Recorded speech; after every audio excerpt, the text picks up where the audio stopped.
আসসালামু আলাইকুম সুপ্রিয় দর্শক, স্বাগত জানাচ্ছি যে কথা জানতে চান অনুষ্ঠানে। আমি মোস্তফা ফিরোজ এবং আমার আরেক প্রান্তে যুক্ত আছেন আবু হেনা রাজ্জাকি, সিনিয়র আইনজীবী। রাজ্জাকি ভাই, একেবারে আপনার সঙ্গে আহ, বলতে গেলে মধ্যরাতের কাছাকাছি সময় কথা বলছি, খুবই জরুরি প্রয়োজনে। দেশের সামগ্রিক অবস্থা নিয়ে দেশের মানুষ উদ্বিগ্ন, এমনকি সেনাপ্রধান পর্যন্ত আজকে তার কর্মকর্তাদের সঙ্গে বৈঠক করে বলেছেন রাষ্ট্রের যে কোনো প্রয়োজনে সেনাবাহিনী সবসময় জনগণের পাশে আছে। অগণিত মানুষের জমায়েত, শুধু শহীদ মিনার, ঢাকার শহীদ মিনার আর চট্টগ্রামে না, দেশের নানান প্রান্তে মানুষের ঢল। অর্থাৎ তারা এখন এক দফা দাবি, শেখ হাসিনার পদত্যাগ চায়, তারা হত্যার বিচার চায়। তারা মনে করে যে এই হত্যার বিচার এই সরকারের পক্ষে সম্ভব না, এবং আমূল পরিবর্তন চায়, বৈষম্য নিরসন করতে চায়, দেশের গণতান্ত্রিক কাঠামো পুনর্বিন্যাস পুনর্নির্মাণ করতে চায়। এমন একটি দাবি নিয়ে আসছে। ফলে এই দাবিতে যে পরিমাণ মানুষের ঢল, তারপরে আবার কালকে আওয়ামী লীগ আবার একটা জমায়েতের কর্মসূচি দিয়েছে। সব মিলিয়ে আওয়ামী লীগ এখনো এই বোধহয় বা সরকার পালস বুঝতে পারছে না। পরিস্থিতিটা উদ্বেগজনক। আপনাকে কি উদ্বেগটা স্পর্শ করছে না? আপনি কি বলবেন? ধন্যবাদ ফিরোজ ভাই। উদ্বেগটা স্পর্শ করছে বলেই দু চারটা কথা বলছি। এবং আমাদের কথা হয়তো কিছু আসে যায় না, সেটাও আমি মনে করি যে আসে যায় না। তারপর আমার কাছে মনে হয় যে আমরা এই আন্দোলন যারা করছে, কিছু কথা বলার মানে হচ্ছে সেই আন্দোলনের পক্ষে বা তাদের পাশে থাকার চেষ্টা করা। এটা হলো উদ্দেশ্য। এখন আমরা তো সবসময় ধরেন সরকারের সমালোচনা করি, নেগেটিভ কথা বলি, অনেক সমালোচনা করছি। এটা আমাদের ভিতরে তো রাগ ক্ষোভ আছে, প্রধানমন্ত্রী তো রক্ত মাংসের মানুষ, তারও কিন্তু রাগ ক্ষোভ আছে। উনি যেমন বিরক্ত হয়ে কোটা বাদ দিয়েছিলেন, এটা কিন্তু একটা রাগের বহিঃপ্রকাশ বা বিরক্তির বহিঃপ্রকাশ, যেটা সংবিধান পারমিট করে না। তারপরে আপনি যেমন ধরেন আজকে সেনাবাহিনী বলতেছে যে আমরা জনগণের পাশে থাকবো যে কোনো পরিস্থিতিতে, কয়েকদিন আগে বলছে যে আমরা যুদ্ধের জন্য প্রস্তুত।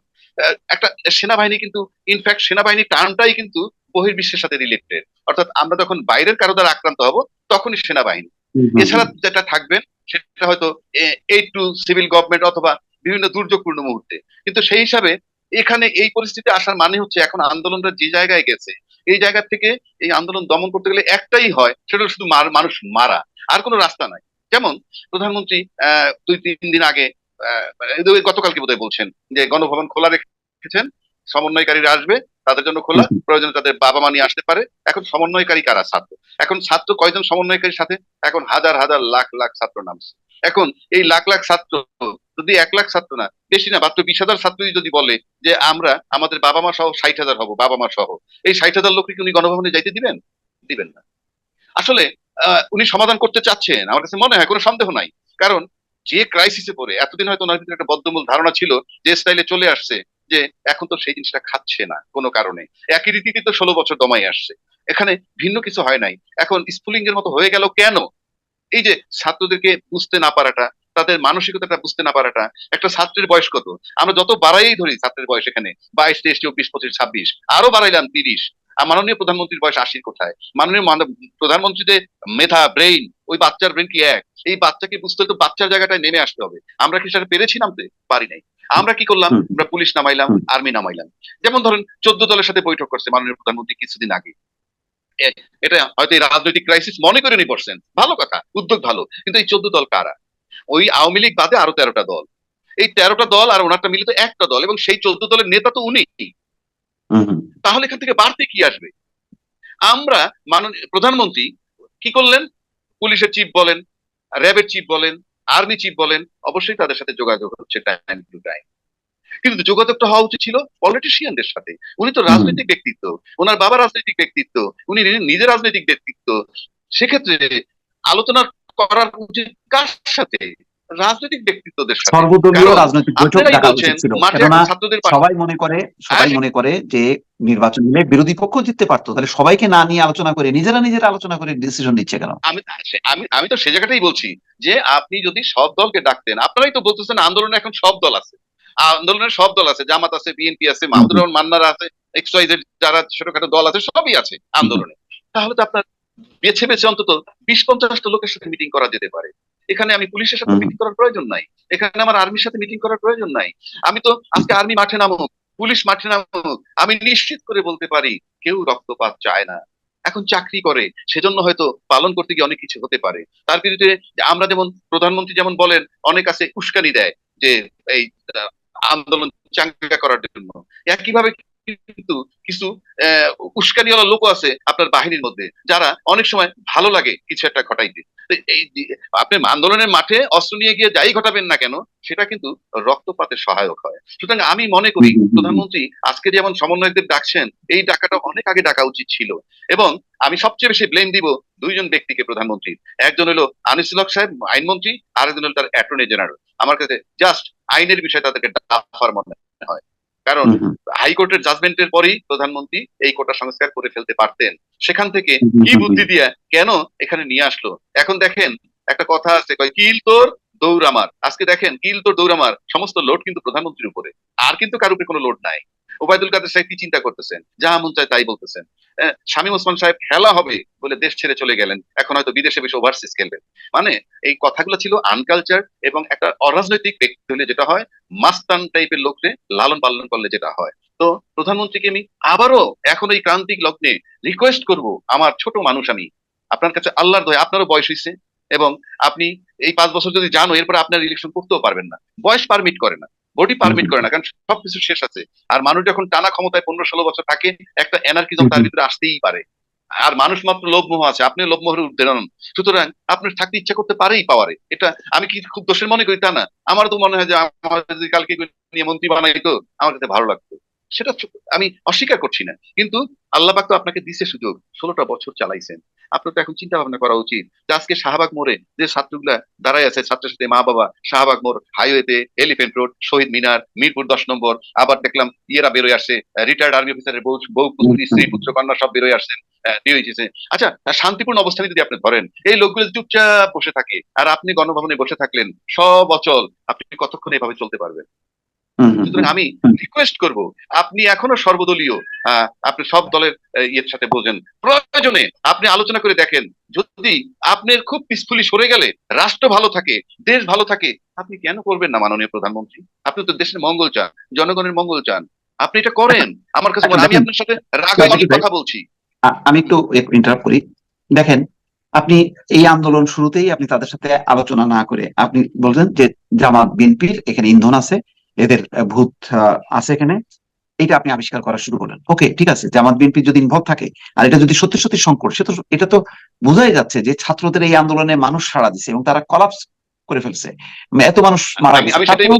তারপরেও কি আপনি এদেরকে না ডেকে আপনি কি করলেন?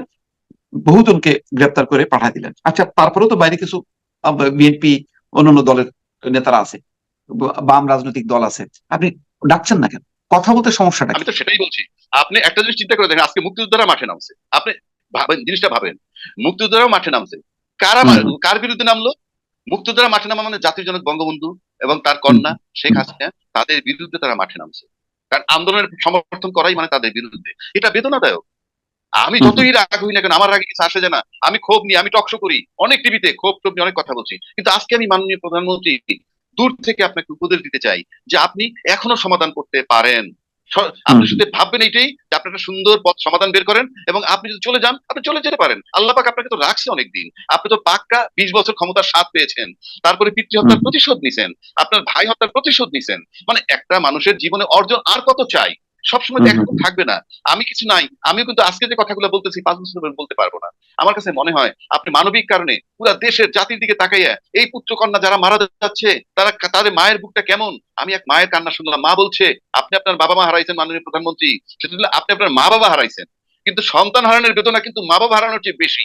মানে যিনি সন্তানটা হারান, যেমন বঙ্গবন্ধুর জন্য কিন্তু, বঙ্গবন্ধু এবং বঙ্গবন্ধুর ওয়াইফ স্ত্রী ফজিলাতুন্নেসা, এই দুইজনের জন্য শেখ কামাল, শেখ জামাল, শেখ রাসেল হারানোর ব্যথাটা কিন্তু অনেক বেশি তাদের, শেখ রাসেল, শেখ কামালের বাপ মা হারানোর চেয়ে। এই কথাটা বলছে, কারণ মা বাবার কাঁধে সন্তানের লাশ, এর চেয়ে পেইনফুল কিছু নাই। তো এগুলোকে আপনি বিবেচনায় নেন, আপনি আপনি দরকার হলে যদি মনে করেন কাউকে দায়িত্ব দিবেন, একটা পিসফুল একটা পরিবেশ তৈরি করে আপনি যান, আপনি চলে যেতে পারেন, কোনো অসুবিধা নাই। কিন্তু আমরা চাই, আপনিও রক্তপাত চান না, আমরাও চাই না, কেউ চায় না। আর আমার দেশের পুলিশ, আমার দেশের আর্মি, আমার দেশের সন্তানকে হত্যা করবে, স্বাধীন দেশের সন্তানদের হত্যা করবে, যেই দেশ আপনার বাবা স্বাধীন করছে আপনি বলতেছেন, সেই স্বাধীন দেশে সেই সন্তানের বুকে গুলি চালায় কারা? কারা চালায়? একটা স্বাধীন দেশ, যেই দেশ আপনার বাবা স্বাধীন করছে, সেই দেশে যখন লোক হত্যা করা হয়, তাহলে ইতিহাস কি বলবে? ইতিহাস কি বলবে? যে যে দেশটা রাইট। স্বাধীন করছে সেই দেশে স্বাধীন দেশের নাগরিকরে বঙ্গবন্ধু স্বাধীন করেছে, তার কন্যাও দাবি করছে তার পিতা স্বাধীন করছে, সেই লোকদের বুকে গুলি মারেন। প্লিজ একটু বিবেকটাকে কাজে লাগান। আমার কাছে মনে হয় আজকের আপনার আজকের ভালো চিন্তা করার সময়। আজকের সর্বশেষ যেই অবস্থাটা দেখা যাচ্ছে যে পরিস্থিতি এমনই জটিল যে সেনাপ্রধানও আজকে তার আহ, কর্মকর্তাদের সঙ্গে মিটিং করছে জুমে এবং সরাসরি, এবং সেখানে একটা কথা বলছে, রাষ্ট্রের যে কোনো প্রয়োজনে সেনাবাহিনী সবসময় জনগণের পাশে আছে। এই জনগণের পাশে থাকা, এই কথাটা সেনাপ্রধান বলছে। এই কথাটা তো প্রধানমন্ত্রী বলতে পারেন যে আমি জনগণ, যেহেতু তারা দল মত তা তো নানান এজেন্সি আছে, তা তো বোঝা উচিত যে আমি এটা তো আওয়ামী লীগ আমি তো সেই বিএনপি জামাতের সমাবেশ না, এটা সর্বস্তরের মানুষের সমাবেশ।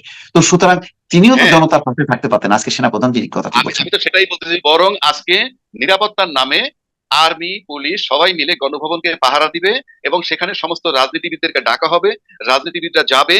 এতে আমরা জানি কাদেরকে যেতে হবে, এটা সরকারও জানেন, প্রধানমন্ত্রীও জানেন। তাদেরকে সবাই মিলে বসে রাজনৈতিক ভাবে সিদ্ধান্ত নেন। সেখানে কি সিদ্ধান্ত হয়, যদি বলা হয় যে না আপনি না গেলে শান্তি হবে না, সিদ্ধান্ত নেন। আমি বলছি না আপনাকে, আমি যেমন আপনাকে বলেছি চলে যেতে হবে, বলেছি, হ্যাঁ, সেগুলো কি আমাদের কথার ভিতরে কিন্তু আবেগ ইমোশন থাকে, কিন্তু আপনার এই কথাটা বলা উচিত সবাইকে নিয়ে বসে, আপনারা কি চান?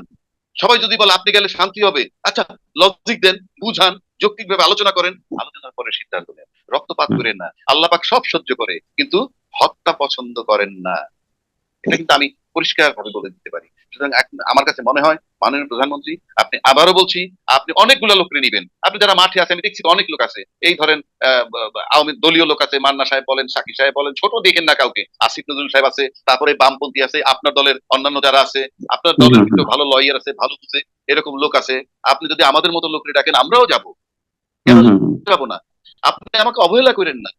আমার মাথা থেকে কিছু বেরোয় আসতে পারে যেটা আপনার কাজে লাগবে, কিন্তু আপনি যাদেরকে নিয়ে বসেন তারা কি বলে, ওবায়দ সাহেব কি বলেন, আইনমন্ত্রী সাহেব কি বলেন, আর তারপরে ইনু সাহেব কি বলেন, হুম, সেই হুম। লোকগুলো নিয়ে যখন আপনারা আবার বসেন, কি বের হয়ে আসবে এটার ভিতর দিয়ে? কি বের হবে, না, কি বাড়তি কি দুঃখজনক, বের হবে? তারা 14 দল নিজেরা বসে একটা সিদ্ধান্ত নিল কি চোদ্দ জামাত দলের শিবির নেতাই নিষিদ্ধ। তো আপনি আচ্ছা, নিজে। এখন কি হ্যাঁ, সামনে কি এই জামাত এই- শিবির? এই যে, সে সমস্যা, সমস্যা যেটা সেই দিকে না যে জামাত শিবির নিষিদ্ধের সিদ্ধান্ত নিল। হ্যাঁ, আচ্ছা, এই সিদ্ধান্তটা তো তাদের না 15 না, বছর আগে নেওয়ার কথা। এটা করে কি হবে? আজকে যদি আপনি প্রমোশিত করেন, প্রশমিত করলেন এই আন্দোলনটাকে কোনোভাবে পিটাইয়া পাটাইয়া, ভালো কথা, কথার কথা, তর্কের খাতে ধরে নিলাম, সব চলে গেল, আবার তো হুম, 6 মাস পরে দানা বাঁধবে। এইভাবে হুম, থাকবেন? এইভাবে থাকা যায়? রাইট। সুতরাং আমার হুম, কাছে মনে হুম, হয় ভাববার সময় আছে। আমি আবারও অনুরোধ করতেছি, আপনি ভাবেন, দেশে ভালো লোক আছে, ভালো লোক হুম, হুম, আছে, তাদেরকে নিয়ে বসেন, দলীয় ভাবে বসেন। আমার কথা হলো আপনি প্রশাসনের সাথে আলাপ করবেন কেন রাজনৈতিক সংকট দূর করার জন্য? রাজনৈতিক সংকট দূর করার জন্য আপনি রাজনীতিবিদদের নিয়ে বসেন। হুম, আর হুম, আপনার হুম, 14 দল মানে এক দল, এটা কখনোই গ্রহণযোগ্য হবে না। আর আমরা তো ইনু সাহেবের ক্যারেক্টার জানি, আমরা ওই রাশেদ খান মেননের ক্যারেক্টার জানি, এরা কি আমরা জানি তো। এদের যে কোনো ভাবে লেজুর ভিত্তিতে থাকতে হবে। এটা যে কি মজা, কোনো অস্তিত্ব নাই যেখানে, এক প্রধানমন্ত্রী ছাড়া বাংলাদেশে অস্তিত্বটা কার আছে? কোন বেটার অস্তিত্ব আছে? প্রধানমন্ত্রী ছাড়া কার অস্তিত্বটা কার আছে? একটা লোক বাইর করেন। হুম, হুম। তো সুতরাং প্রধানমন্ত্রী এই বসেন যে অন্য রাজনৈতিক দলের লোকের সাথে, নট ইনু সাহেবের সাথে, not Rashed Khan Menon, not Obaidul Quader, not even with Anisul Haque কি হাসান মাহমুদ, লাভ নাই, একই রেজাল্ট। আপনি বসেন, সবার সামনে আগামীকাল পথ খোলা আছে, আগামীকাল আমার থেকে বিশ্বাস আছে আহ্বান জানাইলে তারা। আগামীকাল থেকে তাদের যে অসহযোগ কর্মসূচি শুরু হবে, এবং আজকে মানুষের যে ইনভলভমেন্ট, কালকে এই ইনভলভমেন্টটা থাকবে, অব্যাহত থাকবে, যেটা বোঝা যাচ্ছে, যেহেতু তরুণরা মাঠে নামছে। এটাতে এতে পরিস্থিতি আরো নাজুক হবে, যদি এটা মোকাবেলা করার হয়, আরো সংঘাত হবে, রক্তপাত হবে। এতে কি পরিস্থিতি আপনার মনে হয় যে ভালো হবে? না না না, আমরা দেখছি আমাদের ফ্যামিলি লাইফে, দেখি সব জায়গায় দেখি, ওয়াইফ যদি খুব বেশি উত্তেজিত হয়ে যায় তখন হাজবেন্ড একটু নরম হয়ে যায়, আবার হাজবেন্ড যদি উত্তেজিত হয়ে যায় ওয়াইফ নরম হয়ে যায়, হুম, হুম, সংসারটা টেকে ভালো। এখন দুই পক্ষই যদি উত্তেজিত হন, আপনি মাননীয় প্রধানমন্ত্রীর বয়স 70 পার হয়ে 80 কোঠায়, আপনি যদি এই বাচ্চাদের সেন্টিমেন্ট না বুঝে তাদের সাথে আপনি রাগ ক্ষোভ থাকে, এটা মানায় না, মানায় না। রাগ ক্ষোভ আপনি থাকতে পারে বিএনপির খালেদা জিয়ার সাথে, রাজনৈতিক হুম, দলের সাথে, কিন্তু বাচ্চাদের সাথে নয়। বারবার আপনারা কিন্তু কোমলমতি বলেন, সেই হুম, কোমলমতিরে হুম, পাখির মতো মারা হয়েছে, সেই কোমলমতি হাজার হাজার গ্রেপ্তার হয়েছে। আপনার চোখের সামনে একটা নিজের সন্তানের লাশ চিন্তা করে দেখেন কেমন লাগে। শুধুমাত্র রাগ হইলেই হবে না, আমি আবারও বলছি, আপনি সবার সাথে বসেন, একটা সুষ্ঠু সমাধান করেন, রাজনীতিবিদদের সাথে বসেন, এবং রাজনীতিবিদ তাদের সাথে বসবেন আপনি চেনেন, ওই রামশ্যাম যদু মধু এই সোকল্ড ইনু টাইপের লোক আর রাশেদ খান ইনু টাইপের লোক, আপনার ওবায়দুল কাদের টাইপের লোক, ডোন্ট কল দেম। আপনি জানেন কারা আছে, তাদেরকে ডেকে বসেন, হ্যাঁ, তারাই বক্তব্য দেখ, এবং সেই বক্তব্যের সিদ্ধান্ত হবে। সাথে যদি মনে করেন আপনি 20 বছর ক্ষমতায় ছিলেন, যেতে হয়, যেতে গেলে ভালো হয়, আপনি চলে যান। আবার আল্লাহ পাক হায়াত রাখলে আবার তো আন্দোলন করে আবার তো ক্ষমতা আসতেও পারে। না, তিনি না আমার আসুক, তার দল আসুক, হ্যাঁ, মানে সে তো দলকে রিপ্রেজেন্ট করে, তাই না? আমি বলতেছি হুম, তিনি না আসুক, হুম, তার দল কোন করেন, তার দলের লোক আছে, তাদের আত্মীয় স্বজনের লোক আছে, ফ্যামিলির ভিতরে লোক আছে, নানানই আছে। কিন্তু এই মুহূর্তে যদি মনে করেন যে আপাতত ছেড়ে দিলে ভালো হয়, আপনি যদি কারণ দেশটাকে পরিস্থিতিটা, ভালোবাসেন, আপনার বাবাকে জি, ভালোবাসেন, আপনার বাবার মুক্তিযোদ্ধার প্রতি আপনি সম্মান রাখেন, তাইলে আপনার এই বুলেট হুম, একটাও আর যাতে এই দেশের নাগরিকের উপরে না পড়ে সেটা করেন। আপনার মঙ্গল হবে, আল্লাহ পাকের দেখেন দয়ায়। পরিস্থিতিটা এমন যে এখন ছাত্ররা বলছে যে এখন আর আলোচনার নেই, কেননা যারা মানে যাদের হাত রক্তে রঞ্জিত তাদের সাথে কোনো আলোচনা হয় না। তার মানে স্টুডেন্টরা কিন্তু একটা পজিশন নিয়ে ফেলছে। এর মাঝামাঝি কিন্তু হতে পারে, আপনি হ্যাঁ, যে আমি একমত। প্রস্তাবটা বলছেন, যে ওই হ্যাঁ, রাজনীতিকরা মাদাম রাজনীতিকরা বৈঠক করে রাইট। একটা এবং সিদ্ধান্ত এবং নিয়ে নিতে পারে। নিতে পারে, এবং সেটা যদি নিতে পারে আমার কাছে মনে হয় ছাত্ররাও মানবে, আমার ধারণা। কেননা হুম, সেখানে সবাই রিপ্রেজেন্ট করে। এখানে যখন প্রধানমন্ত্রী ডাকবেন তখন তো আন্দোলনের মাঠে থেকেও লোক যাবে। যেই মুক্তিযোদ্ধারা মাঠে গেছে তাদেরকে ডাকেন, যেই অবসরপ্রাপ্ত সেনাবাহিনী গেছে তাদেরকে ডাকেন, বিএনপির লোকেরা ডাকেন, জামাতের লোকের না ডাকেন, আপনার জামাত দরকারই নেই, আমি ডাকলাম না। অন্যান্য দল তো আছে। আমি উদারপন্থী লোক হিসেবে ভাবি যে জামাতকেও আপনি ডাকতে পারেন, এটা কোনো বিষয় না প্রবলেম সলভ করার জন্য। না, হ্যাঁ, পরিস্থিতিটা এখন যে অবস্থা হয়েছে, ছাত্ররা যেহেতু রিজেক্ট করছে, এখন আমার ধারণা হ্যাঁ, যে রাজনীতিবিদদের সাথে আলোচনা করে হ্যাঁ, ছাত্রদের ছাত্ররা সেন্টিমেন্ট যেহেতু বুঝে রিজেক্ট করছে, তাদের, এবং হ্যাঁ, ছাত্রদেরকে ওখান থেকে সরানো যাবে না, বিকজ তারা টর্চার হয়েছে। হুম, হুম, ডিপির হুম, হারুন সাহেব একা অভিনয় করছেন, এবং হুম, হুম, অভিনয়টা সেখানে সরকারের একটা টপ লেভেলের ইঙ্গিত ছাড়া সে করতে পারেন নাই। যাই হোক, রাইট, আপনি হুম, ছেলেরা এত বেশি টর্চার নির্যাতিত, হ্যাঁ, হুম, আমি হুম, তাদের আন্দোলনকে 100 ভাগ সমর্থন করি, কিন্তু সমাধানের একটাই পথ, যে তাদের যেহেতু বাবা মা মাঠে আছে, তারপরে মুক্তিযোদ্ধারা মাঠে আছে, অবসরপ্রাপ্ত আর্মিরা মাঠে আছে, সব সেক্টরের লোক মাঠে আছে, তাদের সবাই ডাকবেন এবং রাজনীতিবিদদের সাথে বসবেন। কিন্তু পুলিশ আর্মিদের সাথে বসে এটার সমাধান হবে না। আপনি রাজনীতিবিদদের ডেকে বৈঠক করেন, প্রয়োজনে সর্বদলীয় সরকার হোক বা যে কোনো একটা কিছু হোক, এবং আপনি যদি মনে করেন যে দলমত নির্বিশেষে আপনি যেতে চান বা যাওয়া উচিত মনে করেন, সে সিদ্ধান্ত নিতে পারেন। জি, অন্যথাতে থাকতে পারবেন, সেটা হুম, হুম, কি হুম, হতে পারে আপনি আমার চেয়ে ভালো জানেন। এটা কিন্তু বাড়তে থাকলে ভালো হবে না, ঠিক অমঙ্গলই হবে রাষ্ট্রের। ঠিক আছে। রাতে